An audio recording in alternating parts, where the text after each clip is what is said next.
Decirlo muy claramente, es un año que no ha acabado bien para nosotros y para nuestros aliados en el espacio político del cambio. Con toda claridad, hemos tenido un mal resultado electoral en Cataluña. Si el de hace 2 años fue malo y lo calificamos como altamente decepcionante, el resultado de Catalunya sí que es pot en las elecciones autonómicas en Cataluña, el resultado del día 21 ha sido peor. Y cuando llega un mal resultado electoral hay que asumirlo y hay que reconocer que deberíamos haber hecho las cosas mejor de cómo las hicimos. Al mismo tiempo, creo que hay una sensación que compartimos muchos.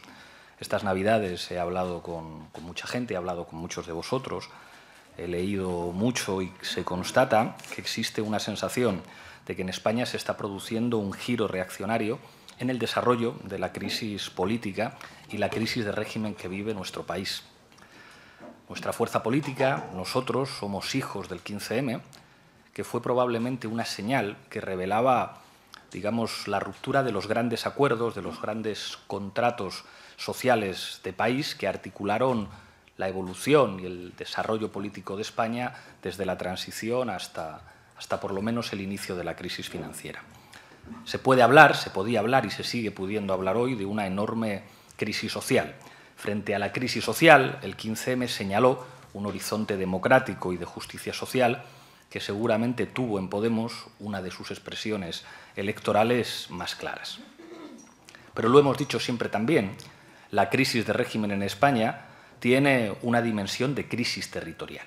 Y yo creo que como plantean los compañeros de Catalunya en Comú y de Podem, de agotamiento del Estado autonómico que explotó en Cataluña después de la sentencia del Tribunal Constitucional sobre el Estatut, empujada por el Partido Popular, y, digamos, esta tensión entre el Gobierno y el Estado español, con las instituciones de la Generalitat y con una parte muy importante de la sociedad catalana, han protagonizado el escenario político en España y en Cataluña en los últimos meses.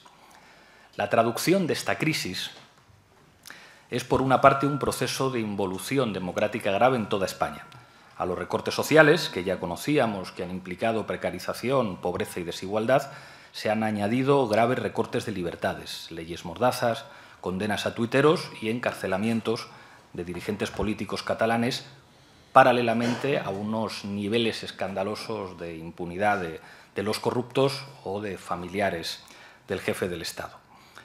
Al mismo tiempo, hemos visto una reacción que se ha traducido en el comportamiento electoral de amplios sectores de las clases populares en Cataluña, que esta vez no se han identificado con nosotros y creo que es algo que debemos tener muy en cuenta. Y también hemos visto la traducción de esa crisis en la conformación de un bloque de partidos monárquicos a nivel estatal que con más o menos vehemencia han sostenido un giro reaccionario a la crisis de régimen que tiene una primera consecuencia que nos afecta. El proyecto fundamental de ese bloque de partidos que se identifican con un estilo autoritario, que se identifican con el modelo de país viejo y tradicional de la monarquía, pasa porque Podemos no forme parte del Gobierno en España. Y aquí hay que entender lo que ha significado la evolución de 2017. En 2017, el éxito en las primarias socialistas de Pedro Sánchez se basó en una serie de coordenadas que tenían mucho que ver con nosotros. Hablar, por una parte, de plurinacionalidad y, por otra parte, señalar que no había que buscar acuerdos de gobierno con el Partido Popular y con Ciudadanos, sino que había que asumir que Podemos iba a ser el socio preferente.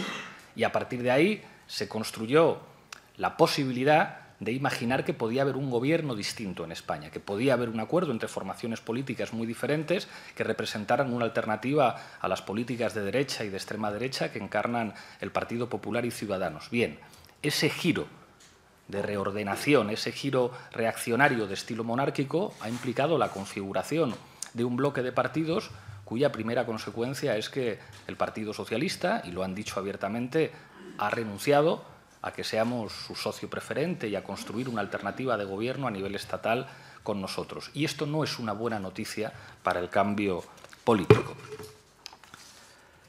Toca autocrítica por nuestra parte y hoy toca analizar lo que, a mi juicio, no hemos hecho bien en 2017. En 2017 empezamos mal, dejando que el legítimo debate interno se convirtiera en una amenaza de ruptura para Podemos. Nos equivocamos al llevar a los medios de comunicación debates que se tienen que tener dentro de nuestra organización. Es verdad que después cumplimos el llamamiento a la unidad y al acuerdo, y en ese sentido dimos una sorpresa desagradable a buena parte de nuestros adversarios y nuestros enemigos, pero creo que podríamos hacerlo mucho mejor y que nos sigue haciendo daño no debatir donde hay que debatir, que son los espacios determinados por los inscritos y las inscritas para el debate. Después de Vistalegre hicimos algo muy importante. Creo que fuimos capaces de hacer una traducción política del que probablemente sea el libro más importante de 2017, el libro de Rubén Juste sobre la historia del poder en España, y señalamos la trama como un conjunto de relaciones de poder históricas que configuran una gobernanza corrupta. Fuimos capaces de explicar, a través de dispositivos comunicativos como el Tramabús, que la corrupción no es un problema de manzanas podridas, sino que la corrupción es una forma de gobierno en España que en un periodo de crisis revela seguramente sus expresiones más peligrosas y más oscuras. Y creo que la trama Lezo y todo lo que han representado, que se visualice lo que significa Púnica, lo que significa Gürtel, lo que significa la red de financiación ilegal del Partido Popular como un cáncer en nuestra democracia, fuimos capaces de ponerlo encima de la mesa, concretándolo en una moción de censura histórica, que respondió a una demanda que no era una demanda de partido, que era una demanda social, que reveló que en España había una alternativa al Partido Popular, que reveló que nuestra fuerza política estaba dispuesta a tender la mano a otras fuerzas políticas para sacar al Partido Popular del gobierno, que reveló una manera de hacer oposición seria, una manera de hacer oposición de verdad, y que además consolidó a nuestra portavoz parlamentario como el azote del gobierno en el Congreso, lo cual fue una magnífica noticia. Pero llegó la crisis catalana. Y en lo que se refiere a esto hay que reconocer que nuestra posición de defensa del diálogo, de la fraternidad y de la solución con la que se identifican la inmensa mayoría de los catalanes y una gran parte de los españoles, entender que un mecanismo de solución sería un referéndum pactado y la apuesta por el diálogo, no se ha traducido en un buen resultado electoral. Está bien defender el referéndum pactado, está bien defender el diálogo, está bien defender la fraternidad, pero tenemos que reconocer que muchos ciudadanos en España han percibido que les estábamos hablando a otras formaciones políticas, que estábamos llevando a cabo un ejercicio de debate de política profesional, que no han sentido que estuviésemos también trabajando en los problemas que afectan al día a día de millones de compatriotas en España y en Cataluña también. Y hay que reconocer que no hemos sido capaces de impedir que los temas sociales desaparezcan de la agenda en un país con niveles de desigualdad, de precariedad y de pobreza absolutamente escandalosos. Y no hemos sido capaces de impedir que se atenúen en la agenda los significados de lo que implica la corrupción en España. No hemos conseguido forzar que no se pierda de vista un poco que la corrupción no es un problema de manzanas podridas, sino un sistema de gobierno y de parasitismo en las instituciones y en las cloacas del Estado. Y prueba de ello es que algunas formaciones políticas no han tenido problema en hacerse la foto con Rajoy y en pactar con Rajoy. Los que prometían jamás pactaremos con Rajoy, los que decían no se puede sostener a un gobierno corrupto, los que mintieron en campaña electoral, se han visto cómodos en un nuevo escenario político a la hora de decir nosotros, cito literal, vamos a echar una mano al gobierno de la corrupción y del Partido Popular. Hemos hecho cosas muy importantes en los últimos meses dentro y fuera del Parlamento. Las iniciativas contra los vetos del Gobierno que están poniendo en cuestión la separación de poderes. Las iniciativas sobre los contratos y las becas juveniles. La iniciativa que hicimos sobre la regla de gasto que puso en valor pues, la realidad de una política económica ineficiente del Gobierno frente a la eficacia y a los éxitos económicos de los ayuntamientos del cambio. La iniciativa que presentamos sobre pensiones, el trabajo de sociedad civil llevado a cabo con sectores de la sociedad civil y con sectores de los movimientos sociales para estar en los conflictos sociales. Pero no hemos logrado poner en agenda estos temas que son cruciales y aquí no valen excusas. Es fácil decir para muchos que sí, que la situación política en España es difícil para nosotros o que los poderes o los aparatos mediáticos del poder nos dan muy duro. Bueno, pues hay que decir que eso es lógico, que a una fuerza como la nuestra, que aspira a lo que nosotros aspiramos, se le golpee por parte del poder, ya sabíamos a lo que veníamos. Algunos dirán que el árbitro está comprado. Bueno, pues ya lo sabíamos antes del partido y tenemos que ganar el partido, pite quien pite. Y si el árbitro pita contra nosotros, pues tenemos que seguir ganando el partido. Recuerdo un editorial de Gabilondo en el que decía que si te enfrentas al régimen, pues el régimen reacciona y tenemos que asumir como normal que con nosotros no se aplican las reglas que para el resto de actores políticos en este país. Y tenemos que vivirlo con naturalidad y con orgullo, porque si es así es por lo que representamos. Y además tenemos que asumir lo que implica el liderazgo. A los que cuestionan el poder desde posiciones de liderazgo se les va a atacar siempre. A los que no lideran se les puede mimar y favorecer si eso sirve para desgastar a los que lideran mientras no supongan una amenaza. Bueno, esto siempre ha sido así, esto va a ser siempre así, así que no hay excusas ni chivos expiatorios. Con respecto a los medios, hay muchos compañeros que se quejan y pueden tener una parte de razón.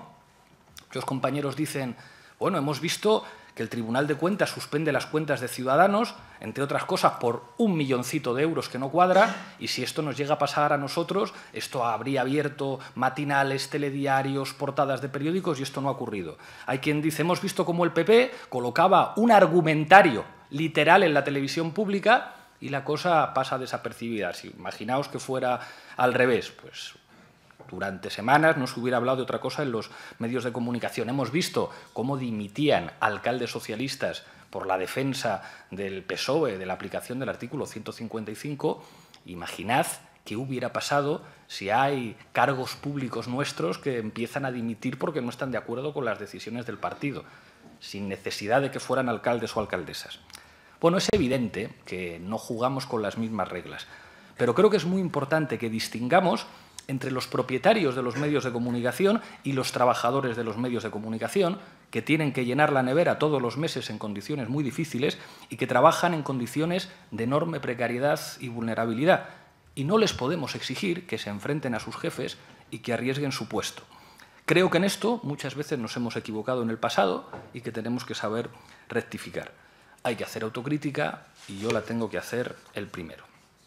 Eso sí, quiero deciros que estoy dispuesto a seguir dejándome la piel y la salud para pelear hasta el final, para ser el próximo presidente del Gobierno de este país y contribuir a que España cambie. No puedo garantizar que lo vayamos a conseguir, pero sí que yo me voy a dejar la piel para hacerlo, para empujar los acuerdos que sean necesarios, para movilizar, para trabajar con nuestros aliados y con los movimientos sociales y la sociedad civil.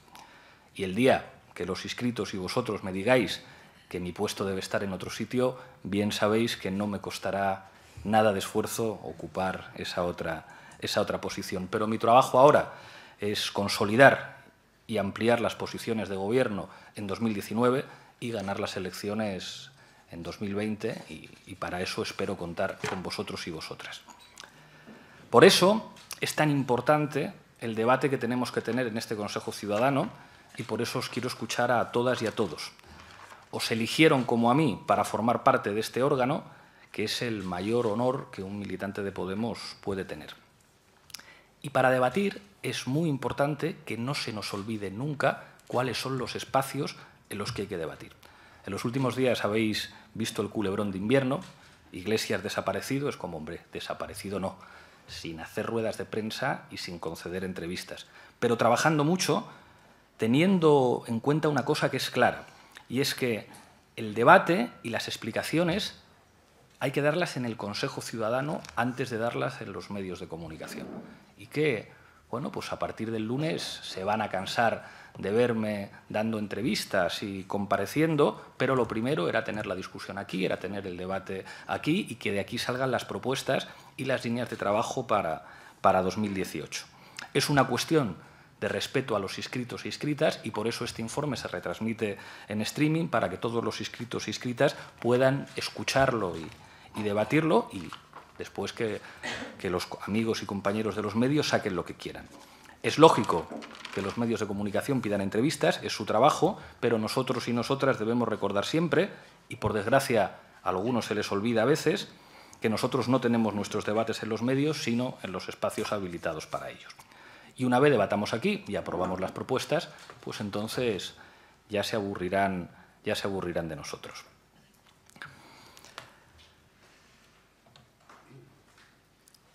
Después desarrollaré con más detalle las propuestas que traigo, pero adelanto que este año creo que debemos mantener nuestro papel de oposición al Partido Popular en el Parlamento, pero que, sin embargo, debemos tomar también la iniciativa política fuera del Parlamento. Se nos tiene que ver allí donde la gente sufre, se nos tiene que ver allí donde están los problemas, más cerca de la gente, demostrando que no somos un partido más, sino que somos un instrumento real y efectivo para mejorar la vida de las gentes de España, precisamente porque somos la fuerza política que más se parece a España. Debemos ser coherentes en nuestra defensa de la democracia y de la fraternidad plurinacional para coser un nuevo acuerdo territorial para nuestra patria, pero debemos hacer visible cada día que la defensa del derecho a la vivienda, del derecho a la salud y la educación públicas, la defensa de los derechos sociales como base de la dignidad, la democracia y la soberanía, la defensa de la emancipación de las mujeres, son nuestra razón de ser y son los ejes políticos del cambio en España.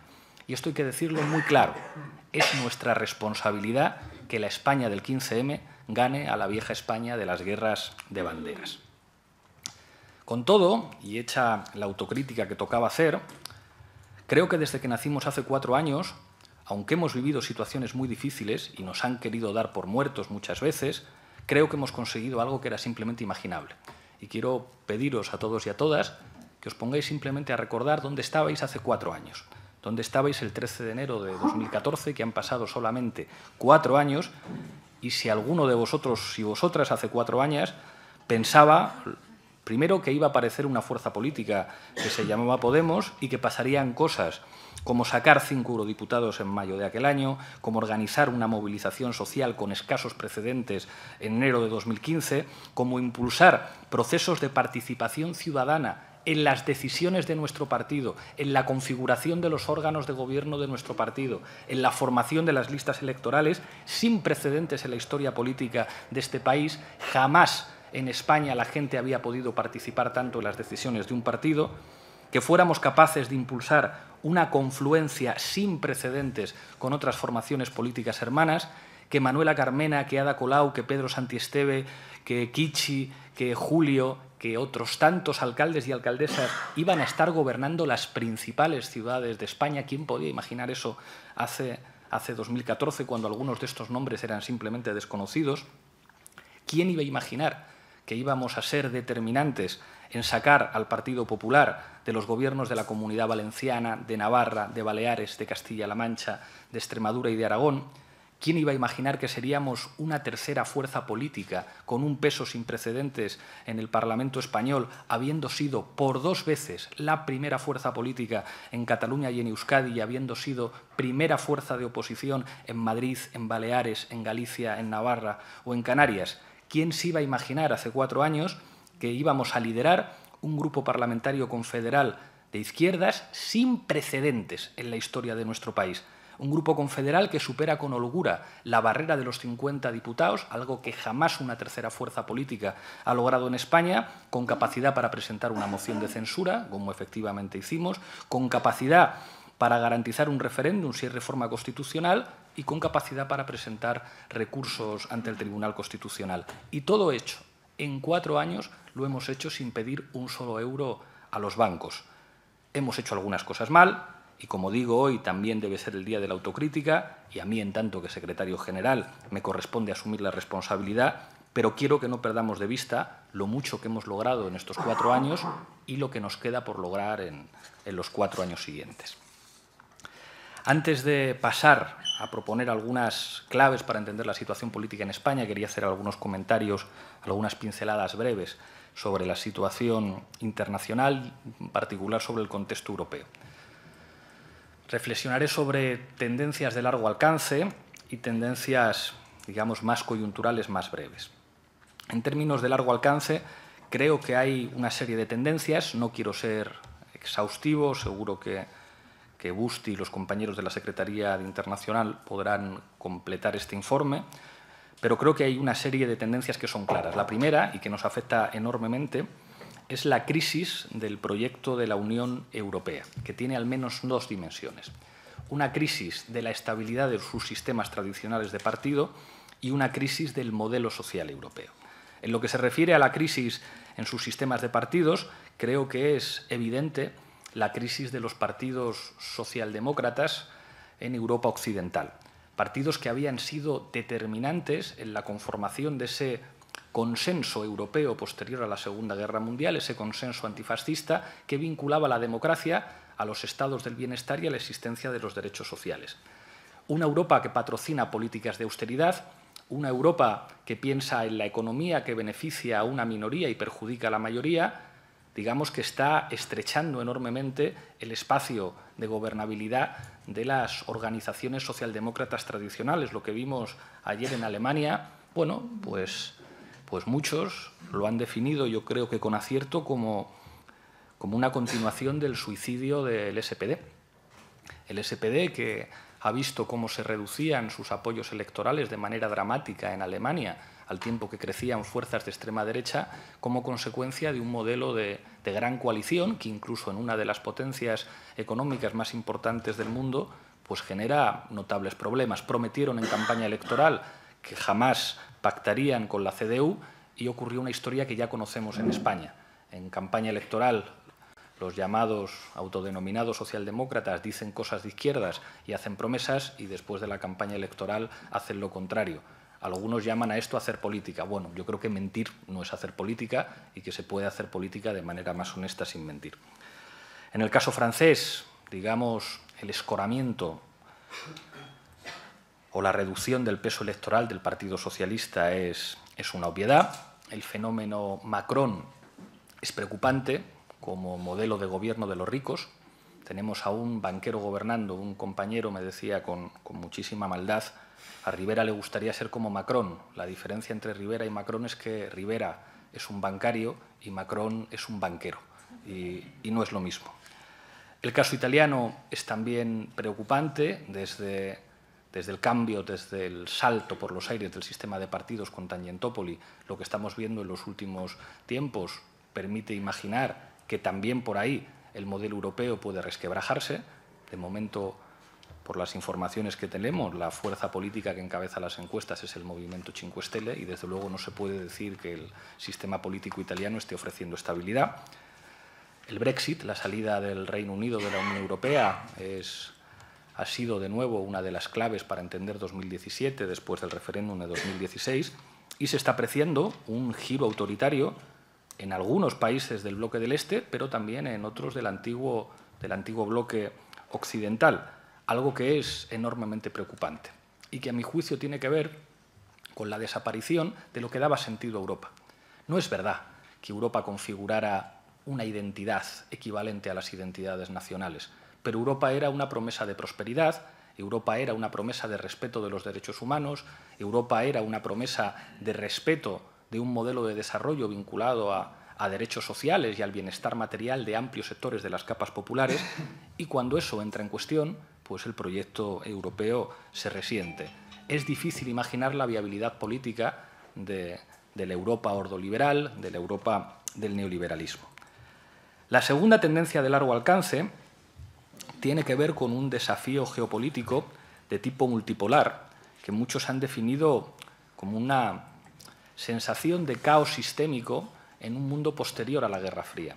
La Guerra Fría daba ciertas certezas geopolíticas. La Guerra Fría permitía, y mira que es difícil hablar de ideología para entender las relaciones internacionales, pero permitía imaginar algo parecido a un mapa geopolítico de tipo ideológico para entender las relaciones internacionales. Hoy eso ya no existe y tenemos una competición en la que se está cuestionando la hegemonía económica de los Estados Unidos, en el que la emergencia de China y otras potencias emergentes está alterando los equilibrios de poder. Es, más allá de las desgraciadas fake news de alguno hablando de soft papers y de bots rusos, pero es innegable la vuelta de Rusia al escenario geopolítico internacional, y esto no solamente lo hemos visto en la guerra de Siria. Y hay un peligro evidente de que la Unión Europea se convierta en el terreno de enfrentamiento político entre Estados Unidos y Rusia. Y yo creo que nosotros debemos defender una política exterior europea autónoma de los Estados Unidos y debemos defender también una política militar europea autónoma de los intereses de los Estados Unidos. Algunos analistas alertan del peligro de una nueva Guerra Fría, mucho más difícil de comprender que la anterior, entre Asia y el mundo atlántico, que podría tener a Europa como el eslabón débil en ese nuevo escenario de enfrentamiento, donde la inseguridad y la complejidad, y no hay que olvidar el riesgo de las amenazas terroristas que las políticas bélicas en Oriente Próximo han generado, en el marco de la impunidad generalizada de Israel, pues una situación de riesgo que a todos y a todas nos tiene que preocupar. La tercera tendencia tiene que ver con las migraciones, y hay que decir abiertamente que la situación de los derechos humanos es absolutamente vergonzosa y que, digamos, ha puesto de rodillas la dignidad de Europa en lo que se refiere a los derechos humanos. Y, en cuarto lugar, no daré cifras porque tenemos el desayuno todavía en el estómago, los niveles de pobreza a nivel global son absolutamente escandalosos. En términos de corto alcance, de la situación internacional en las últimas semanas, creo que podríamos definir, haciendo una pincelada gruesa, el momento actual como un momento populista reaccionario o como un momento populista thatcheriano. Trump es una de las mejores expresiones de este momento. Hablamos de populismo reaccionario por la capacidad de Trump para politizar amplios sectores de las clases populares en un sentido reaccionario, pero este riesgo se está dando en muchos más países. Al mismo tiempo, esto se expresa en el gobierno de los multimillonarios. El hecho de que haya sectores populares que identifican sus intereses con los intereses de multimillonarios, como Trump, como Macri en Argentina, como PPK, el señor Kuczynski en Perú, o como Macron. Y este problema de identificación de ciertas élites ruidosas con amplios sectores populares es algo que nos tiene que preocupar. En lo que respecta al continente hermano, América Latina, creo que hay razones para estar preocupados. Razones para estar preocupados por la situación de Argentina, en el que Macri está desmontando todos los logros sociales del anterior gobierno popular. Creo que hay que estar preocupados por la victoria de Piñera en Chile, a pesar del enorme avance de nuestros compañeros del Frente Amplio. Lo que ocurre en Ecuador es preocupante. No me gusta, y lo quiero decir muy claramente, que el nuevo gobierno al que hemos apoyado desprecie al que ha sido el mejor presidente de Ecuador y, a mi juicio, uno de los mejores presidentes de América Latina, como es Rafael Correa. Es preocupante en Perú el indulto a Fujimori. Es preocupante la situación en Brasil después del golpe contra Dilma, un país en el que la judicialización de la política se ha convertido una realidad en un sistema corrupto en el que es posible que sean los jueces los que impidan que el candidato mejor situado en las encuestas para las próximas elecciones presidenciales, Luis Ignacio Lula da Silva, se pueda presentar. Hay elecciones también este año en México, un estado cada vez más asolado por el narcotráfico, en el que la penetración del narcotráfico en el Estado, en las fuerzas de seguridad, en el ejército y en el poder económico alcanza niveles sin precedentes incluso en México, y creo que no sería difícil imaginar una candidatura de todos contra López Obrador y contra Morena, a pesar del enorme pesimismo respecto a qué podría ocurrir en un país como México. En Colombia la situación es preocupante también, con el empuje uribista en un año electoral.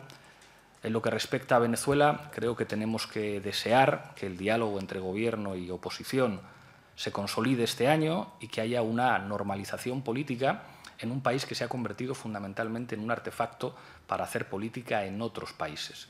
Creo que las derechas, tanto en América Latina como en muchos países europeos, no solamente en España, han descubierto que la situación en Venezuela les es básicamente indiferente, pero si puede ser un instrumento para tratar de debilitar a rivales políticos en su territorio, lo van a utilizar, y creo que por eso tenemos que posicionarnos con Naciones Unidas y con el Papa Francisco defendiendo el diálogo y la normalización institucional.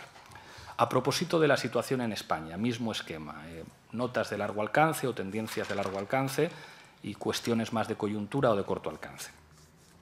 Largo alcance, la crisis social de nuestro país, que empezó a hacerse, digamos, más visible, más evidente para sectores populares y sectores medios que vivían la precarización de sus condiciones de vida y la frustración de sus expectativas. La Constitución española de 1978, más allá del texto específico, se puede ubicar en la tradición de las constituciones europeas de posguerra, en la traducción de un nuevo pacto social compartido por socialdemócratas y democristianos que planteaba que el fundamento constitucional, material de esos nuevos regímenes políticos de Europa Occidental se basaba en un cierto bienestar, en la garantía de derechos sociales. Bueno, esto empieza a saltar por los aires con los acuerdos de Maastricht, que serían en España consolidados por una doctrina del Tribunal Constitucional que dice que los derechos sociales no son derechos subjetivos. Esto implica un fracaso constitucional, que es el fracaso de la cláusula del Estado social. Y esto nos debe hacer trabajar en una línea de nuevos acuerdos de país que no se pueden quedar reducidos a comisiones parlamentarias.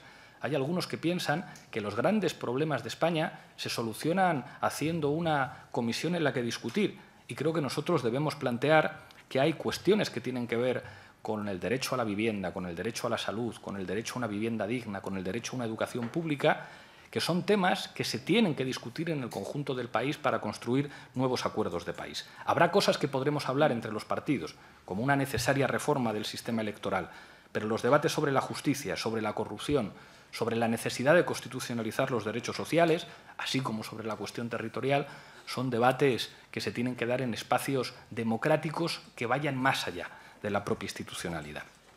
La segunda tendencia es lo que hemos llamado crisis territorial, agotamiento del Estado de las autonomías. Pérez Royo dice, para todo aquel que quiera escucharse, que estamos en un estado de excepción autonómico. Bueno, creo que de esto ya hemos hablado mucho en los últimos tiempos y que está clara cuál es la alternativa que nosotros querríamos construir. En tercer lugar, el problema de la corrupción en España, como decíamos, no tiene que ver solamente con manzanas podridas, con miles, decenas de miles, cientos de miles de casos aislados. Tiene que ver con un sistema de patrimonialismo del Estado. Y el Partido Popular es probablemente la mejor expresión de esa concepción patrimonial del Estado como un cortijo que no están dispuestos a compartir con nadie que venga de fuera. Y este es uno de los problemas fundamentales que ocurre con nosotros en España. El Partido Popular está dispuesto a entenderse con Ciudadanos y con el Partido Socialista, como estuvo dispuesto a entenderse con Convergencia y Unió y como está dispuesto a entenderse con el Partido Nacionalista Vasco para repartirse su cortijo. El problema es que aquí ha aparecido una fuerza política con un peso electoral y social sin precedentes que quiere salirse de esas redes clientelares y de esa forma de organización patrimonialista y mafiosa que ha configurado la historia del poder político en España en las últimas décadas. Y creo que esto lo tenemos que tener muy claro. En cuarto lugar, en España se ha revelado en los últimos tiempos un problema con la monarquía. Nosotros dijimos en 2014 que la Casa Real había tomado una decisión inteligente. Probablemente fueron los primeros en leer con efectividad lo que había ocurrido en las elecciones europeas y se montaron a toda velocidad una sucesión y una dimisión en la jefatura del Estado. Y aquellas Navidades de 2014 escuchamos un discurso del nuevo jefe del Estado, digamos, distinto. Daba la impresión de que la monarquía estaba siendo capaz de blindarse, digamos, tomando distancia de los grandes problemas del país. Bueno, eso ha cambiado. No solamente, además, por la inviabilidad en términos de acuerdo de país y de estabilidad que implica la idea uninacional de España que encarna la monarquía, sino por el espíritu autoritario que está expresando en los últimos tiempos y que está implicando una ruptura constitucional. Una monarquía constitucional no permite la intervención en política del jefe del Estado. Y lo que estamos viendo en los últimos meses en este país es un cierre de filas oligárquico que está teniendo en la monarquía y en el jefe de Estado uno de los principales instrumentos para que en este país no se cierren heridas y para que en este país no haya acuerdos políticos que consigan un avance en una dirección progresista. Y en ese sentido cabe hacerse una pregunta que no tiene que ver con las identidades del pasado.